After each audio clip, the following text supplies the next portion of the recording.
You're listening to episode 119 of Present Moment.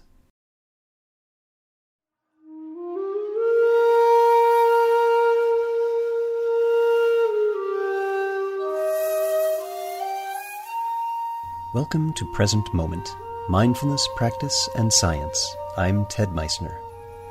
Present Moment is a podcast with interviews, conversations, and roundtable discussions. We speak with mindfulness researchers about their newest findings published in peer-reviewed science journals, teachers about their understanding and methods as they work with students of mindfulness, authors about their books and interests, and we also speak with everyday practitioners. The website presentmomentmindfulness.com has show notes for each episode along with resource materials. Principal Dawn Brooks DeCosta speaks with us about her implementation of Yale's Emotional Intelligence Ruler Program at Thurgood Marshall Academy Lower School.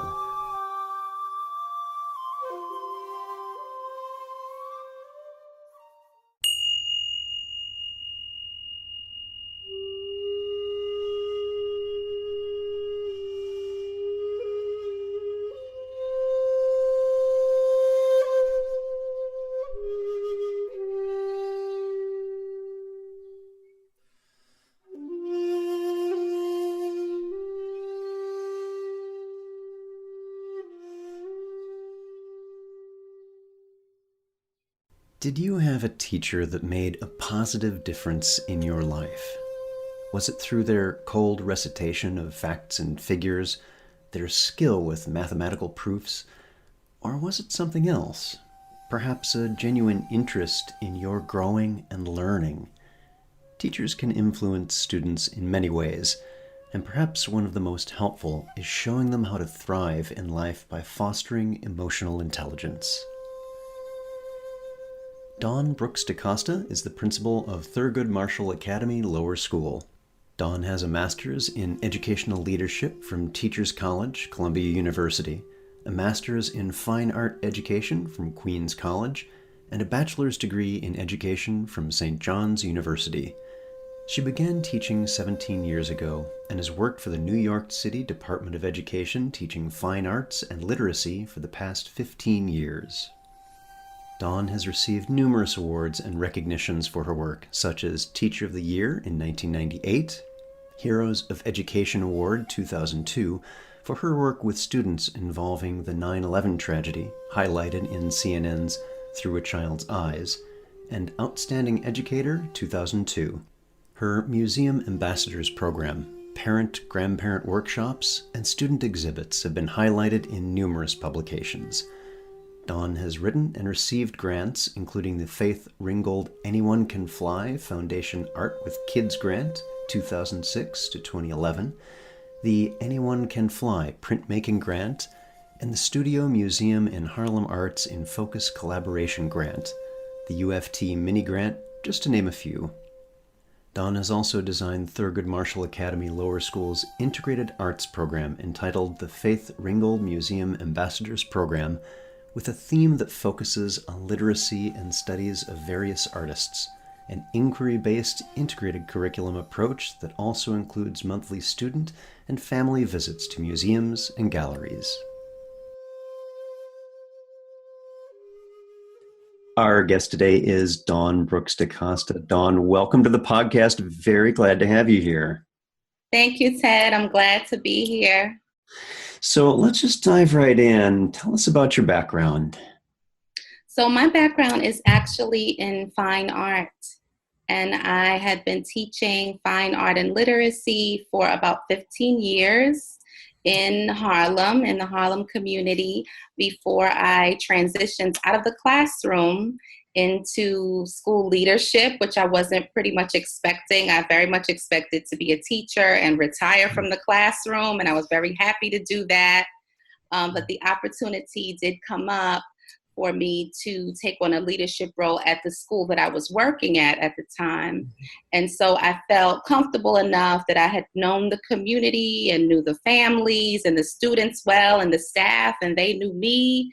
And so I did like the idea of being able to expand and have a wider impact. on a larger group of people. And so although I never thought that I would be a principal, when the opportunity came up, I felt like I could do it. I never thought I would be a principal. It was not in my trajectory. I'm an artist. And although I do think I use my creative skill all the time in my leadership, it's certainly not what I thought I would be doing, but I love every minute of it. I've been leading the school for 7 years, and I still love coming to work even when it's difficult. So it's been a nice journey for me into something that I didn't expect. Yeah. And it's interesting, as you were speaking, I was thinking about, as you described, your connections and knowing the students and staff and the family, is that there's this theme of community connection, of closeness. Are you finding that that's serving you well as principal? Oh, absolutely. I don't know if I would do it in a school that didn't have those aspects. Like, it was really important to me that that we were like a family, that we had relationships, we had strong relationships, and knowing every child, and I know everyone, I know every family. It's good that the school is a small size. We have like 220 students, just really tiny, kindergarten to 5th grade. And it's good for me to have a personal connection with each one. And so it just seemed like just the perfect opportunity to be in the community that I felt comfortable in, the community that I loved, to be able to do great things and kind of take us to the next level. But it's certainly a family environment, and I did really like working in an environment like that. Well, let's shift a little bit into learning itself. It sounds like some of the rules of the road for learning have changed in the past decade. So I'm wondering if you could share a little bit about how learning is different these days. Yeah, so certainly, I've been teaching and working in the New York City Department of Education for 22 years, and it has been different. It's changed across the years. The level of accountability that we see now in schools is much higher than in the past. What students are expected to know and be able to do is much more challenging than it was. Critical thinking is really important. All of those things are just really become a part, that being able to solve problems and make decisions. I just see it a lot more now. And these kind of, these new challenges can be stressful.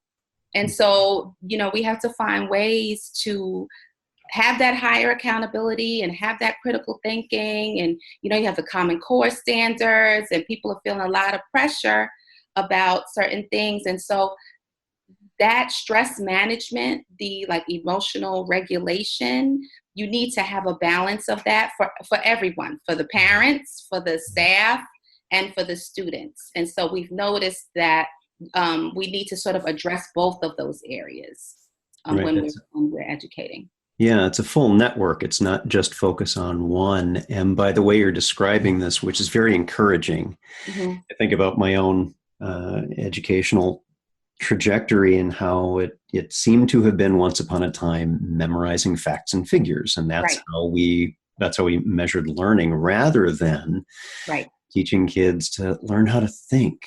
Yes. And that's what we're doing. And just so much, and not only the students, but teaching teachers how to teach that way.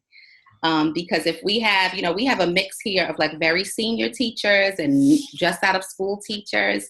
And so it's definitely a new way to teach, to be able to release some of the control that some of us have been used to, and turn the learning over to the students and allow them to facilitate some of that learning. It's releasing control has been difficult for some adults, so it's been a process of learning for the adults as well. Right. And the way you described how that can be stressful, of course, change can be difficult, maybe is a good segue into the Yale Ruler program. What is that? Yeah, so it is a process. It's an approach that we started to use about 4 or 5 years ago. It comes from Yale Institute, Dr. Mark Brackett, and Dr. Robin Stern. They compiled this approach that we see as an approach and not necessarily a curriculum, although there are curriculum materials and resources to use. It's centered around 4 quadrants, 4 components, basically. So there's a mood meter where the students check in throughout the day, their pleasantness, like their level of pleasantness and their level of energy. And like all of those feelings are okay, because there's like days that we're feeling highly pleasant, and then there are days that we're not. And just being able to acknowledge this is where I feel in this moment helps other people to interact with us differently. Well, and it also adds on, it's so fascinating to hear you say this, that Yeah. the welcoming of even unpleasant emotions, unpleasant feelings, Right. doesn't add on the stress of this is supposed to be something I should get rid of because it's bad. It's not that. It's Exactly. just the emotion itself. So wonderful, wonderful to hear that. Exactly. And what we did have to do was really to create an atmosphere where the students feel safe enough to say how they really feel, because what we tend to do is say that we feel great. I feel happy, because we think that that's what people want to hear, because most of the time people don't want to hear how you actually feel. Like they may ask you how you feel. They don't want to hear the whole backstory on how most of the time. So it did take some work for people to feel safe enough. We do the same thing with the staff. We check in on our moods at our staff meetings. And we've also done the work with parents, checking in on the moods and just seeing how many moods we have in a day, because our moods are shifting all day. Emotions are shifting. Things are happening to us. We're reacting to things. And so the mood meter check-in kind of happens throughout the day. Mm-hmm. There's another component, the class charter, which is like an agreement of how we want to feel in this classroom. So each class writes their charter. It's a working document because we can change it. We can revise it based on things that may come up. But it's how do we want to feel? What are we going to do to feel that way? And what are we going to do when we have a conflict? And so that sort of replaces, these are the class rules, sit on your seat, don't kick, we don't hit, we don't. So it replaces all of that into like, how do you really want to feel and what are we going to do? So kids and teachers will write this as an agreement together, and every class has their own charter. We have a staff charter, and we also check in to see if we're actually following it. The classes, sometimes they'll check in and say, listen, we're doing really well with this part. We said we were going to be more compassionate, but this week we really haven't been doing that. We need to work on that. Or maybe we said we were going to greet each other. We said we were going to be more positive, and we've really been doing good with that. So it's like a check-in to gauge how things are going. And nice to hear that it's so dynamic, that it's something where you can see, this is something where we may not have been doing as highly to meet our aspirations, and we can change. We can make a choice about changing this, making it better. Yes, absolutely. Absolutely. So there's another piece, the meta moment, which is like 6 steps to dealing with a stressful situation. And so that you use as needed. It's like you need to sort of see what's happening in your body when something happens to you that's stressful. So to find out like, where do you feel this? I feel it in my head. Everybody reacts differently. And then stop and figure out, how am I going to come out of this situation in a positive way? Like, what is my best self going to do? How will I come out of this successfully? And so there's a moment after the stop where you strategize. And the stop step is like what we don't do often, like we react. Right. And so that's stopping and just thinking for a minute, how do I really want this to go? It's been really helpful to the students. We do it with the staff. We do it with families, because things can get high stress and we can be very reactive. We give the staff the example of road rage, like driving and something happens to you and you just really reacting really quick. But if you just stop and evaluate what's happening, what do I really want to happen right now? So those 6 steps are really positive. And then there's this final component called the blueprint, where it's sort of managing a conflict between 2 children or people that have an ongoing difficulty. They're like oil and water. They don't mix. Whatever happens, they're always in a conflict. So they need a plan. They need more than the meta moment. because they need a moving forward plan. So they sit together and sort of think about some of the conflict that they may have had, and whether it's past or present, and say, like, what part did I play here? Was there something I could have done differently? How do I think the other person feels? What did I do to make them feel that way? Why do they feel that way? And then what are we going to do moving forward? It's been helpful for both sides to see each other as human. And I use it also with families when there are children that have conflicts with each other, because you could certainly see this other child and this other family as like the source of your anger. But really, this is just another family, just like yours. And once you hear both sides, it really does help you see the situation differently. And once you get out of your own feelings for a moment and think, was there anything that I might have done to make this person feel this way? It's helpful in resolving conflict. Yeah. So it sounds like that's a very firm base upon which you did some adaptation to help with things around cultural relevance. How do you make this connect really well with students and teachers, their staff and families and all of that? What were some of the adaptations that you brought in? Yeah, so definitely. So our school is in Harlem, and we are 100% Black and brown children and families. And so what we've realized, I mean, the school was open with this vision of cultural relevance and self-esteem building, and making sure that students see models of excellence in people of color, people that look like them, in text, in books that we're reading, in our studies, that they need to see themselves. They need to see models of themselves. And so that has sort of been the basis of the school before we even started Ruler. But it was necessary for us to combine the two, because if you don't really believe that someone is capable, like if you really don't believe that they are worthy or that they can learn, then you can't tap into how they feel. You can't ask them how they feel. They won't trust you enough to say how they really feel. They won't trust you with their deepest thoughts and emotions.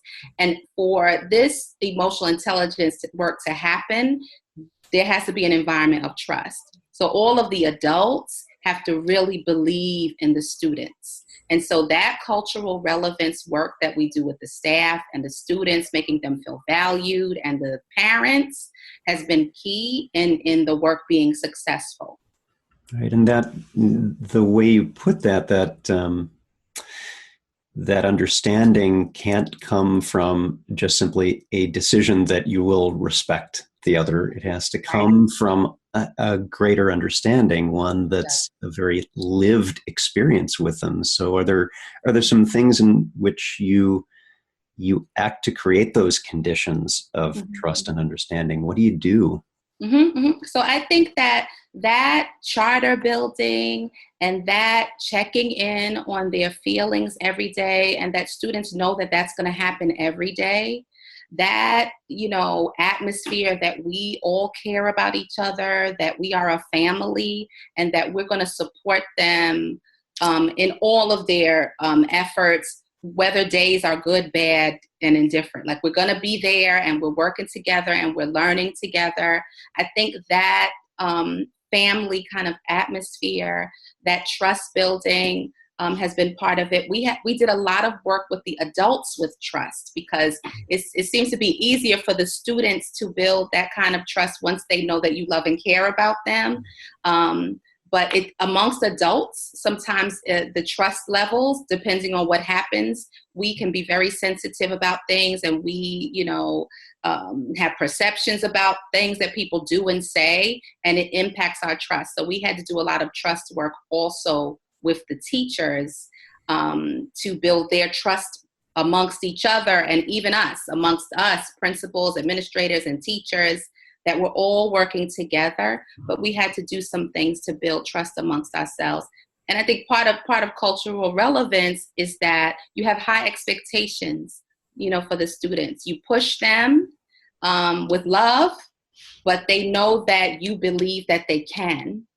And so it's all of those elements together, that knowing who they are culturally, but also having high expectations for them, is really important. So it's like all of these different pieces have to be working together. It's a lot of different things that you have to address, when you're dealing with people. Right. Feelings run, emotions can run high.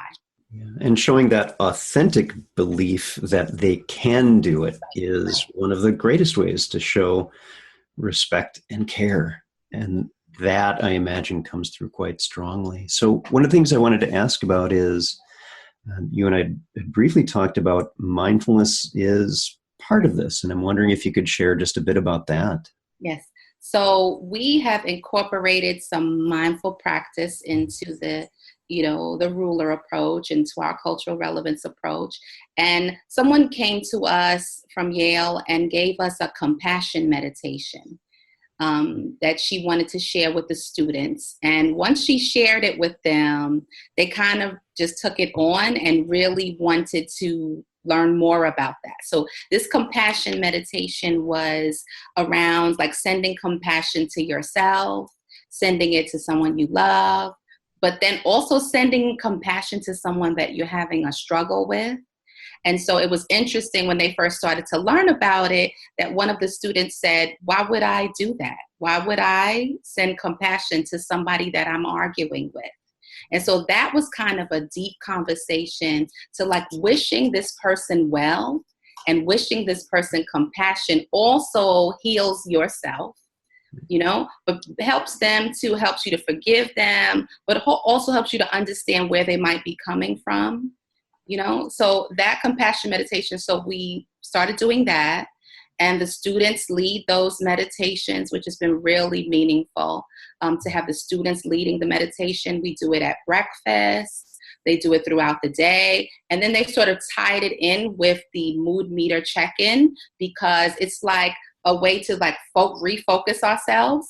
So let's refocus. And then we're going to now talk about our feelings. So after that, then we met this group from Pure Edge.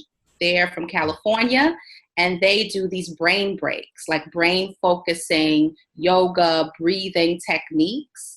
And it's all of these fun kind of, kid-like breathing techniques, alligator breathing and balloon and all these other things.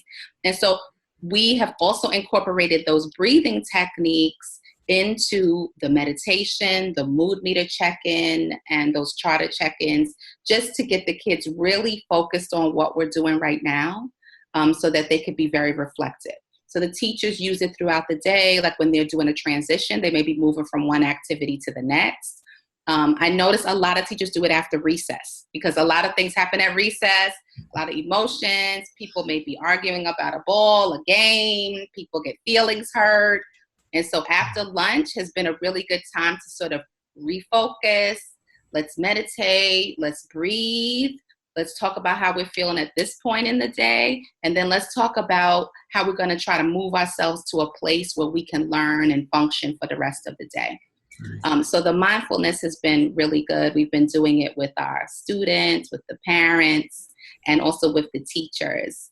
We've had a couple of yoga stress relief nights for the families that they really liked. And we do have a yoga teacher and a dance teacher that use the mindfulness practices during their classes. So what are you seeing? How is the program changing lives? Mm-hmm.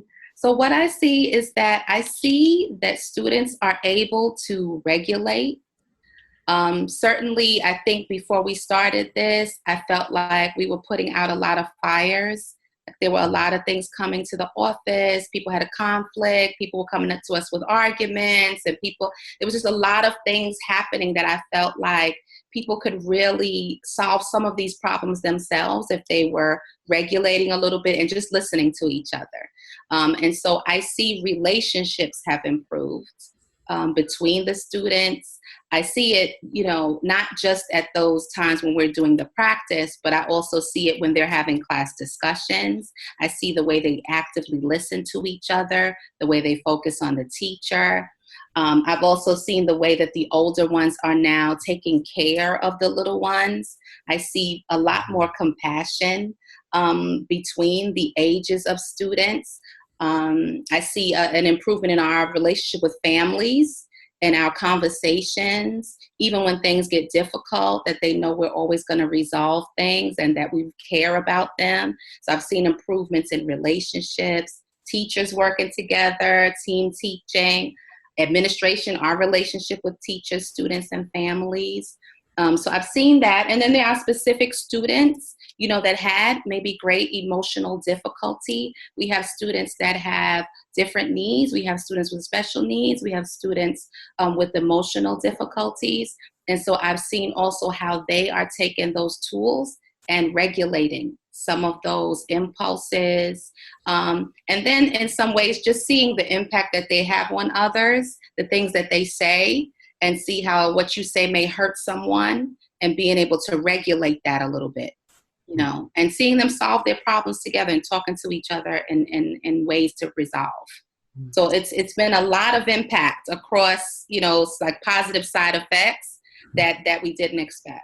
Yeah. So it sounds like that this is having that wider impact. It's not just in the classroom, and it's not just with the teachers and staff, but in their personal lives as well. So I'm curious if you're hearing back from the parents and what they're saying.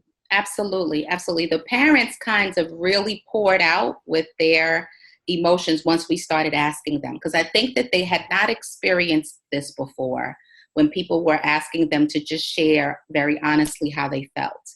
And so we had a mother one time in the past in one of our workshops get up and share with us that she had been getting dressed every morning to go to work, putting on makeup and getting dressed every morning because she didn't want to tell her children that she had lost her job.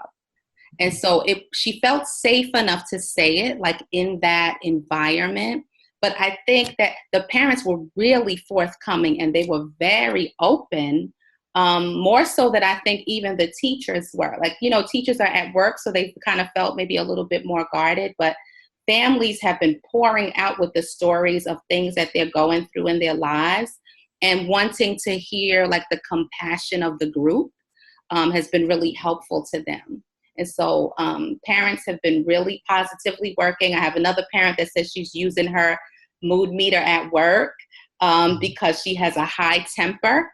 And she said that she can go, from zero, she says 0 to 1,000. She can go there very quick. And so she's been learning at her job how to regulate that. And she said that people noticed the difference in her. So it was nice to hear her tell that story also. Wonderful. So I'm wondering, as I hear you say the strong and significant and increasing impacts of this terrific work, how about for you? Yeah. The changes in your life with how it is for you working and seeing this take root and make positive changes in people's lives. What's that like for you? Yeah, so I think that in the beginning, I didn't realize how much I would need the work for myself. In my leadership program at Columbia, we had a mindfulness class. We had self-awareness training. And at the time, I didn't really understand why we were doing it. We were meditating, we were journaling. But once I got into the job, then I understood like the stress levels are really high, like people pulling on you all the time, people dumping and wanting you to fix.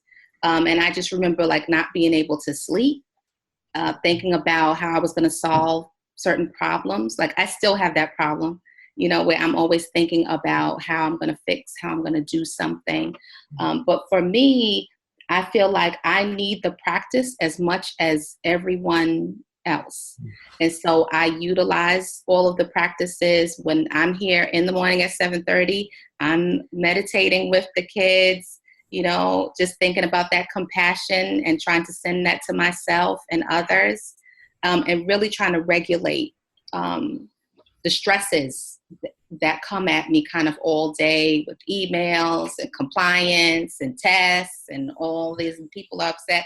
So it's all kind of different things that I feel like I wouldn't be able to manage those things if I didn't have that. I have my own children. I certainly, have learned how to not take the job home as much as I was in the beginning so that I could be like present in all parts of my life because this is only, being a leader is one part of who I am.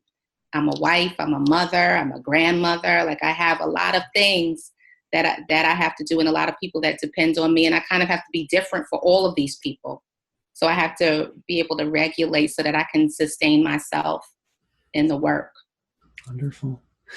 Well, for folks listening, they're clearly doing some really good work at Thurgood Marshall Academy Lower School. Our guest today, Principal Dawn Brooks DeCosta. Dawn, thank you so much for being here. Really great speaking with you. You too, Ted. Thank you so much.